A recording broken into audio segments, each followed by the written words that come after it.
Second topic that I've been thinking a lot about lately is esotericism and how it applies to my channel. And I've been thinking, maybe making like a longer vlog about this, in terms of the style of vlog that I did with the honey roasted peanuts, because that was a joy to do. But this sort of idea that,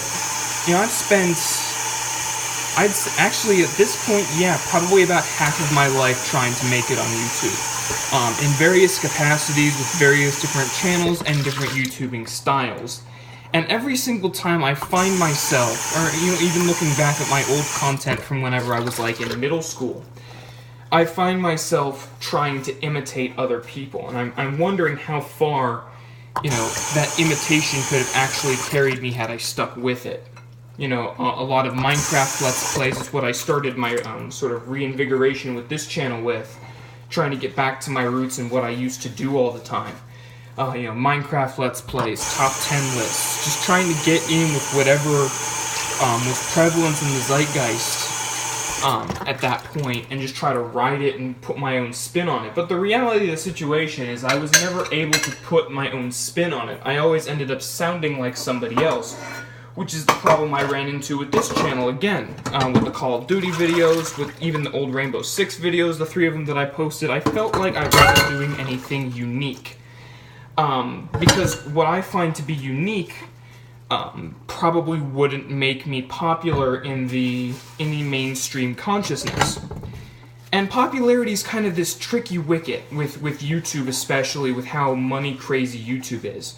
Because I want to do this as a full-time thing. But at the same time, that involves making content that would make me money. But as I've said, at the same time, making content that would make me money doesn't feel unique enough. Which is why I come to this question of esotericism. Now, to be esoteric, I believe, and I've started using the word a lot more because I started hearing it a lot more, and I like it. I like the definition, and I like how it sounds. To be esoteric is to be appealing only to a certain amount, or like to a very specific crowd of people. It's to be niche, I guess would be a good way to think about it. Do I want to be a guy who is niche, who is incredibly popular within my own very small community? Now, the answer to that question to me, theoretically, in thought, would be yes, because the crowd that I have currently is very small, but they enjoy my content. And because of that, I feel motivated to make more content. And that part's great, but I can't sustain myself off of that. Like, I still have to go to school, I'm still going to college, and I still have to work 20 to 25 hours a week in order to pay rent, in order to get food, in order to save up enough money to, do other things in life. I can't just sit on YouTube all day, and that's why I don't upload as frequently as maybe somebody who is trying to make it in my position could. And that's kind of the conflict. That's kind of the conflict a lot of people face. Like, YouTube introduced this new thing. I think we have to have like a specific amount of watch time on your videos and a specific amount of subscribers in order for you to be allowed to monetize your content. And a lot of people were not happy with this. And while he has since gone back on this stance, I agree with his original tweet. Peanut Butter Gamer, whenever this first dropped, tweeted out, and he has again since retracted this and said that you're misinterpreting, or that a lot of people misinterpreted it. But I actually agree with the original spirit of it, which is why I'm highlighting it. He tweeted out that programs like this kind of separate the wheat from the chaff, if you know what I'm saying, wherein it separates the people who are doing this for money from the people who are actually passionate about YouTube. Because if you're actually passionate about creating art on YouTube, about doing this thing that is artistic, the money shouldn't matter to you. You should be producing this content independent of how much money it is making you, because it is the content about which you are passionate. And I agree with that. That this rule would sort of weed out the people who are like the Logan Pauls, the Jake Pauls, who are just trying to do this for money and not do anything artistic with it. I lost my train of thought. But the thing is with that, the conflict is that there needs to be a more sort of like halfway point between those two things. Because at this moment in time, you can only become a successful YouTuber if you start out by doing things that are by nature not necessarily entirely artistic. And it's the same way in similar fields such as film. I'm a film student, and a lot of the screenplays that I say write for class or write for projects or that I would send into a production company aren't necessarily things that have like very, very high artistic weights to them. And that's because I'm a newbie. You know, I'm an untested name. I'm not going to have a lot of creative control over a project should it get produced. Like, let's say we have production company X, and production company X looks at one of my scripts for like a sitcom, and they're like, hey, this is pretty funny. Let's hire this kid on as, you know, we'll buy the script and we'll hire him to the staff.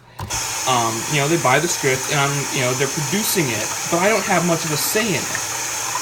I would rather that be the case than for me to, say, write my magnum opus at age 21, there's a fly, then say write my magnum opus at age 21 and have to have that, like, bastardized, so to speak. So, like, I send in my magnum opus to production company X, and they're like, damn, this is good shit. But they look at me, they're like, who wrote this? Who did this? And they look at me, they're like, oh, he's still an undergrad at Arizona State University. Well, we're not going to give him full creative control, even though this work is fantastic. And, you know, I could be a stickler and say I'm not going to sell you my script unless I have full creative control, yada yada blah blah. But even then, they're the production company. If they say, okay, we'll give you full creative control, and then they loophole me out of that, they're going to win in court because they're a big-ass production company, and I'm making minimum wage making rice and chicken bowls. That's just how it is. And that sucks ass. So I've got to start, I've got to get into this by writing things that don't require me to have a lot of creative control for me to still have some sort of artistic integrity behind it. At least that's what I think. If there are any veterans of the industry that are out there listening to what I am saying and saying this kid's a complete idiot, a complete moron, everything that he's saying is wrong, by all means, please contact me. I would love to hear that. But yeah, that's sort of my conflict. You know, taking this back to YouTube, to esotericism. I think what I'm gonna do, and I've kind of been doing this already, is just produce everything. Like, I'm just gonna throw a bunch of shit at the wall and see what sticks. See what happens, see what works, because at this point, I have 14 subscribers and I have 200 watch minutes in a month. That's not huge by any means.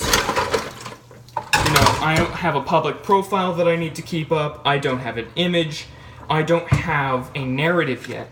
And in YouTube, that is especially important for generating long-term fans and long-term success, is having this narrative. I have this opportunity now, while I'm still small and while I'm still figuring out how exactly I want to do this, to create my own narrative. I won't have, I'm not going off of this, I don't have 10,000 subscribers and then I'm suddenly deciding, oh, you know what, I'm just going to switch this up and do the content that I want to do, because then you get fan outrage. Then you have to deal with all that sort of, like, I don't want to say political junk, but, like, interpersonal, like, fandom garbage that is annoying to deal with. You know, some fans might not be happy. If you have a Patreon at that point, some fans might stop sponsoring you, which would suck because that's likely one of your only sources of incomes. And it's a pain in the ass. But I don't have to do that. I have an opportunity right here with this job, with this small little thing that I have created to really go out and create my own brand and narrative. But that brand and narrative that I want to create might end up being esoteric. That brand and narrative that I end up creating might end up being something that is not widely popular or accepted. And that would kind of, again, be a pain, because I would be putting a lot of time and effort into something that I wouldn't necessarily be getting a lot of payoff. but such is the nature of art, and such is the nature of YouTubing. If what you're doing is not popular, if you are doing it at a high level, then it is not because you are bad, then it's just because it's not popular. And you can't help that. You have to either keep continuing to make that content until it does become popular, or until you decide to do something else and change. So that's kind of what I mean by my conflict with esotericism.